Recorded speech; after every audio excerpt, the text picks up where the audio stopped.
Good morning class, welcome to daffodils online classes. कैसे हो बच्चों आप लोग? आई होप यू आप लोग बहुत अच्छे हैं। आप लोगों की पढ़ाई लिखाई बहुत अच्छी चल रही होगी और किसी भी तरीके से आपको स्टडी में प्रॉब्लम्स नहीं आ रही होगी। स्टूडेंट्स, जैसा कि आप लोगों का चैप्टर नंबर 12 फ्रिक्शन चल रहा था और इसमें मैंने आपको फ्रिक्शन की कॉजेज बता दिए कि आखिरकार फ्रिक्शन क्यों क्रिएट होता है, और डेफिनेशंस वगैरह मैंने बता दिया, इंट्रोडक्शन पार्ट मैंने समझा दिया, और भी कई सारी चीज़ें मैंने आपको बताने की कोशिश की। कि स्प्रिंग बैलेंस था टॉपिक छोटा सा, उसको मैं आप लोगों की जब ऑफलाइन क्लासेस चालू हो जाएगी तो मैं उस टॉपिक को क्लियर कर दूंगा। ठीक है स्टूडेंट्स, आइए आज हम एक नए टॉपिक की ओर बढ़ते हैं। तो उसके लिए पेज नंबर 210 निकालिए आप लोग, page number 210।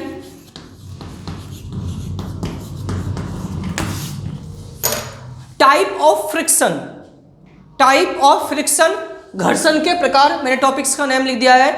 Previous video lectures में मैंने लगभग 3 वीडियोज आप लोगों को प्रोवाइड करा चुका हूं। उसमें जैसा कि आप लोगों ने देखा होगा, मैंने फ्रिक्शन के बारे में समझाने की कोशिश की और आपको बताया भी फ्रिक्शन आखिरकार होता क्या है। कोई भी दो सरफेस जब आपस में रबिंग होते हैं, टकराते हैं, घिसते हैं, तो वही फ्रिक्शन है।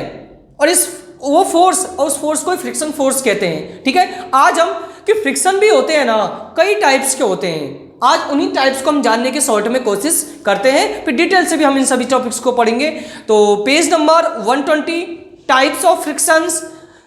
Now we can define different types of friction as below.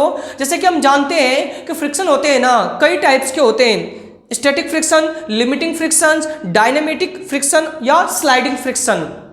Static friction, स्थैतिक घर्षण, समझिएगा इसको क्या कह रहा है। The force of friction called into play which does not allow two bodies to slide upon on another is called static friction।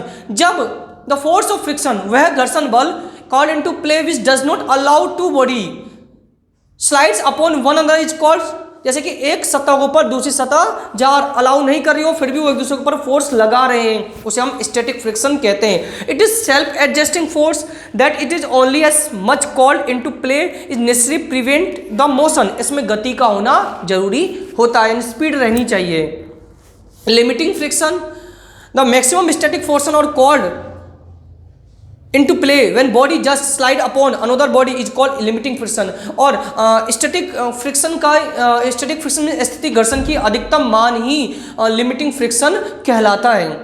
Dynamic friction या sliding friction, लोटनी घर्षण जिसे हिंदी में बोलते हैं। The force of friction acting between two body when the sliding upon one another with a uniform speed is called dynamic friction या sliding friction. इसमें एक सतह दूसरी सतह ऊपर ऐसे घूमती रहती है, जैसे कि बेरिंग पंखे की बेरिंग या बड़ी बड़ी मशीनों में बेरिंग लगी हुई रहती है। बेरिंग में क्या होता है, उनके छर्रे एक दूसरे के ऊपर घूमते हैं। ठीक है, तो एक दूसरे के ऊपर मूव कर रहा है, वो आपका स्लाइडिंग फ्रिक्शन या डायनेमिक फ्रिक्शन कहते हैं। ठीक है, ये आपको दिया गया है।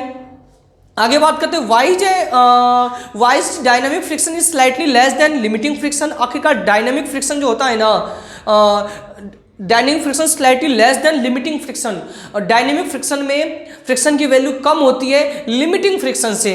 जानते हैं उसको।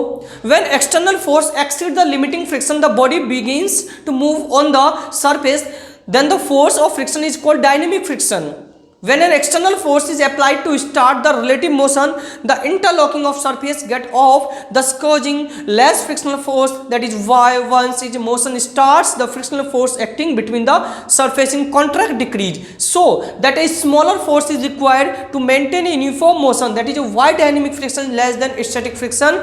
The dynamic friction is constant whatever the velocity of body may be, and is always less than the limiting friction।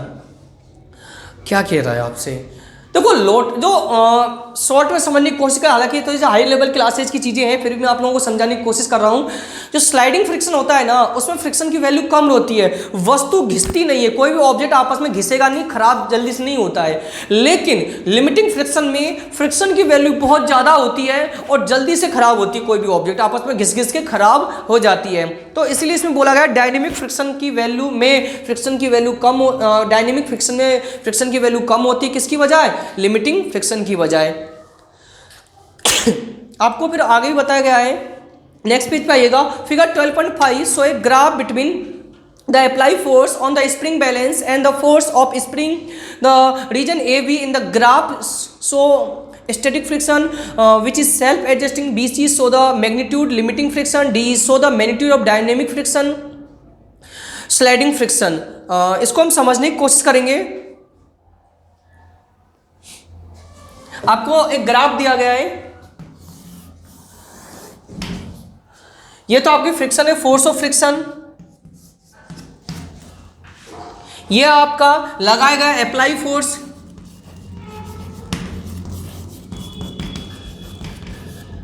ठीक है, ये अप्लाई फोर्स है। जब हम फोर्स लगाते हैं, जब हम इस पर फोर्स किसी भी ऑब्जेक्ट पर फोर्स लगाते हैं, स्टैटिक फ्रिक्शन स्टेट रहता है, कभी भी उसमें फ्रिक्शन की वैल्यू चेंज नहीं होती, तो इसका ग्राफ जो बनेगा ना स्टेट बनेगा। फिर क्या होता है, यहाँ से यदि जैसे ही फोर्स की वैल्यू कम होती है, फ्रिक्शन की वैल्यू भी धीरे धीरे कम हो जाती है, और जो आपका लास्ट का डायनेमिक फ्रिक्शन उसमें वैल्यू कांस्टेंट रहती है, इसलिए ग्राफ इसका सीधा बन रहा है। इस प्रकार से आपको दिया गया है, मैं आपको समझाता हूँ। Limiting friction always of the motion of the body acts direction opposite the direction of apply force. Limiting जो फ्रिक्शन रहता है वो मोशन के जस्ट अपोजिट रहता है। Second point, limiting friction depends upon the nature of surface contact to each other. Limiting friction देखो surface पर depend करता है, सरफेस कैसा है, ज़्यादा खुरदरा तो नहीं है, ज़्यादा खुरदरा रहेगा तो फ्रिक्शन की वैल्यू ज़्यादा आएगी, स्मूथ रहेगा तो फ्रिक्शन की वैल्यू कम आएगी। Limiting friction increase the weight of the body. Limiting friction बढ़ जाता है जब ऑब्जेक्ट का वेट ज़्यादा हो। Next, limiting friction is independent of area contact between two force two surface provide the weight of the body and nature of the surface do not change. Limiting friction होता है वो दोनों object के surface, उसके wait और उसके nature, तीनों चीज़ों पर डिपेंड करता है। तो स्टूडेंट्स आज के लिए इतना ही काफ़ी है। नेक्स्ट वीडियो लेक्चर में आपको मैं रोलिंग फ्रिक्शन के बारे में बताने की कोशिश करूंगा और समझ में भी आप लोगों के आ जाएगा। इस वीडियो को बार बार देखिएगा ताकि आप लोगों के समझ में आ जाए। एक बात और, जो भी बच्चे इस वीडियो को देख रहे हैं नीचे कमेंट बॉक्स में अपना नाम लिखिए ताकि हम लोगों को पता चल सके कि कौन कौन बच्चे वीडियो देख रहे हैं। सो आज के लिए स्टूडेंट्स इतना ही काफ़ी है। Thank you students, thank you for watching this video and attend this session.